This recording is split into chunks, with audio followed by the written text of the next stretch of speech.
Tatum O'Neal is the youngest ever Oscar winner, but her childhood achievement came at a dark price.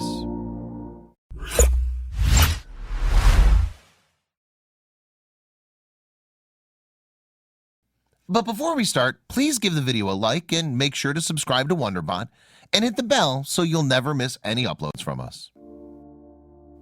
Tatum O'Neal is the youngest person ever to win an Academy Award.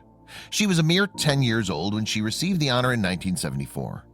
Now, as a grown woman, she's spoken out about what it was actually like to have such stardom at a young age. And her father, Ryan, features heavily in her recollections. Tatum's father is Ryan O'Neal, famous for starring in movies including Barry Lyndon, A Bridge Too Far, and Love Story. Ryan was actually Oscar nominated for the latter film, but he didn't win. Tatum, on the other hand, nabbed one, and she's indicated that this incident caused a rift between father and daughter. Tatum spilled all in her two memoirs, 2004's A Paper Life, and 7 years later with Found, A Daughter's Journey Home. The books go into lots of detail about her childhood, but they don't make for easy reading. Tatum may have been a child star with an Oscar, but it was a hard life. Tatum was the first child of Ryan O'Neal and Joanna Moore, who divorced before she turned 5. She has a brother called Griffin and two half-brothers named Patrick and Redmond. Her mother was also an actress, famous for Follow That Dream, Walk on the Wild Side, and more. As a result, Tatum naturally had access to the world of Hollywood. Tatum's first film acting role was Paper Moon in 1973, in which she played Addie Loggins, the on-screen daughter of a character played by her real father, Ryan. And for the part, Tatum received a New Star of the Year Golden Globe Award as well as the Oscar. After Tatum won the Oscar, People magazine did a feature on her. It began ominously. What can you say about a 10-year-old girl who won an Oscar? That she was precocious and irresistible, and also, tragically, that she had an ulcer at 7, and that this triumph as Best Supporting Actress in Paper Moon may be Tatum O'Neal's last best hope to put together the pieces of a broken life. But was Tatum's life broken at the age of just 10? Her father, interviewed for the piece, certainly seemed to think so. Ryan had a criminal record, and he told People that it had prevented him from getting custody after the divorce.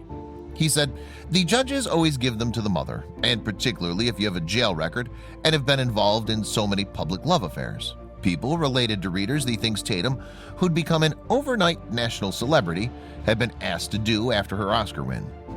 One sounds deeply shocking. The actress was asked to pose nude for Andy Warhol's interview. She declined. Something like that, of course, would not be allowed today. At the end of the interview, Ryan told the magazine, "I started with nothing, and I've got a lot. Tatum is like me. She's undaunted, absolutely. She may have been deprived of a childhood, but she still has a gift for living. I think about her scars, but what we've seen with Paper Moon is like a rebirth." Tatum did another film with her father after Paper Moon, Peter Bogdanovich's Nickelodeon in 1976. However, it was a flop. Film critic John Simon was vicious about the flock, writing, "Anyone who caught himself laughing at Nickelodeon should seriously consider committing himself to the nearest mental hospital, even though the chance for a cure was hardly hopeful." Elsewhere, Tatum's relationships began making the news. By the end of the 1970s, she was dating none other than Michael Jackson, a man who had some very serious allegations made against him during the course of his career, and still more after he died. In 2002, Michael was interviewed by Martin Bashir and had some things to say about Tatum. Michael claimed that Tatum tried to sleep with him, but he was so afraid of sex that he refused and she walked away. The former said, "She knew I was too shy for it. That's what happened." Martin Bashir then asked, "Did you not feel tempted at all?" Michael responded that he wasn't. He was only frightened. And when the documentary Leaving Neverland came out in 2019 with more allegations against Jackson, Tatum was on the side of the accusers. Although she claimed she didn't see anything myself, she also said that there were so many disgusting things going on in Hollywood. Tatum's most romantic relationship, though, was with famous tennis player John McEnroe. She first started seeing him in 1984, and just 2 years later they were married. Together they had 3 children, Emily, Sean, and Kevin. In 1990, Tatum gave an interview to the Chicago Tribune where the actress spoke about her life and John. When she'd met him, she said, It was love at first sight. And she added, it was a total connection.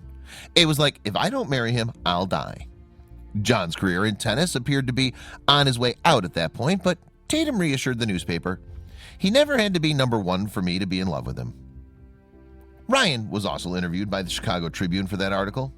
He claimed that Tatum had reacted badly when he began a relationship with actress Farrah Fawcett. Ryan said, I bent over backward for her for years, and it was time for her to bend over backward for me, but she wasn't for it. Ryan and Tatum had for a long time veered between not speaking, reconciling, and then falling out again. Ryan told the newspaper that Tatum had to deal with both her caring and jealousy, but said they were treading lightly on a father-daughter relationship.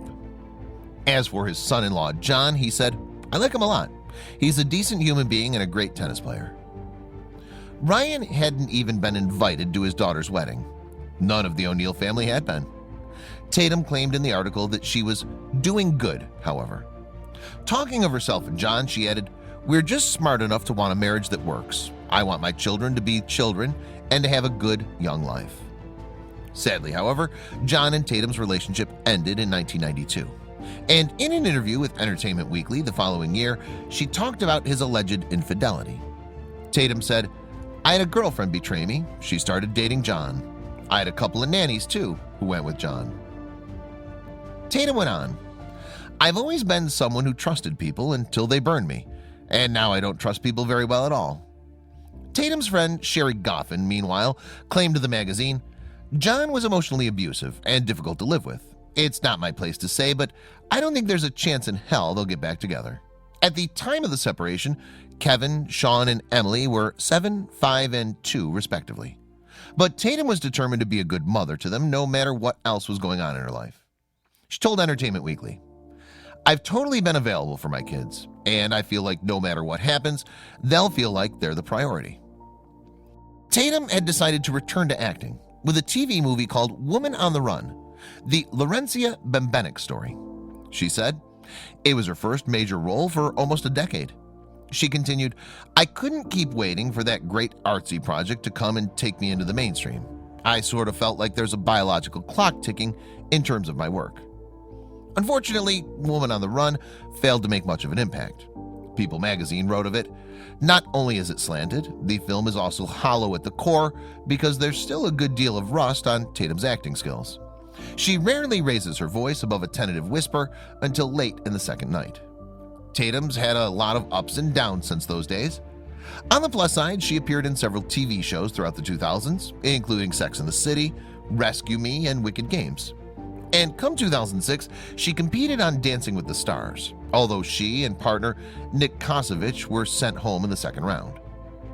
But in Tatum's personal life, things didn't go so well. She developed drug problems and eventually lost custody of her children to McEnroe. Then, 2 years after she did Dancing with the Stars, she was arrested in Manhattan for purchasing cocaine. People might have wondered at the time, what on earth happened? The answers, though, were within Tatum's book, A Paper Life. Her relationship with Ryan seemed to have clouded her whole life. She wrote of his reaction following her Oscar win. In the press, he played the doting father, but in his eyes, I read the truth. Deep resentment that his own brilliant performance was being dismissed. After the success of Paper Moon, Tatum wrote, Ryan began to make snide jokes, to belittle me and undermine me. I soon started getting such bad stomach aches that the doctors thought I had ulcers. I felt shaken by the precariousness of my position, trying to clutch at a father who was doing his best to drive me away. He sometimes would simply declare, I just don't like you, Tatum. Tatum went on, I started noticing that there were drugs around, which seemed to make my father mean. His emotional swings scared me so much that I started writing him little notes. Please, Daddy, don't be mad at me. Please, I'll be a better girl. I love you. Please don't hate me. Sadly, Tatum was no better off with her mother, her memoir attests. She wrote of Joanna, my mother seemed powerless, barely accepting responsibility for her own life, never mind for her children. She would take us to her bars, shades of Addie's Mother and Paper Moon, start drinking and disappear. We'd be left clutching a slip of paper with my grandparents' phone number. The bartender would call and have them pick us up. And winning the Oscar didn't improve Tatum's life either. She wrote in A Paper Life, there was no fanfare from anyone who mattered to me. so the pride and self-worth I might have gained from what most people would consider a life-defining honor was leached away. The feeling I most associate with winning an Oscar is the overwhelming sadness at being abandoned by my parents, both of them, for my mother remained silent one more time. In both of her memoirs, Tatum goes into detail about the alleged mental and physical abuse she apparently suffered as a child. She's also always claimed that while she was living with her mother and brother on a ranch after her parents divorced, she was beaten and molested by a teenage boyfriend of Joanna's. Reading the book, one would think Tatum has every reason to loathe her parents. When she published A Paper Life in 2004, she told NBC's Stone Phillips that it was a chance to say, you know, things don't just happen by accident. One doesn't just fall off the edge of a cliff for nothing. And yet, to this day, Tatum still appears to care for her parents. She supported her mother financially during the 1970s, and she was with her when she died of lung cancer in 1997. As for Ryan, despite everything, he's said some incredibly cruel things about all his children in interviews, she still seems to be rooting for him. In a 2009 interview with Vanity Fair, Ryan even admitted that he'd hit on Tatum at Farrah Fawcett's funeral when he didn't recognize her as his daughter. Yet he was furious for her for writing the explosive memoir, telling the magazine, "She wrote a book, bitch. How dare she throw our laundry in the street for money?" In the years since then, Ryan and Tatum attempted to reconcile, though it seemed to have been mostly the latter who wanted to.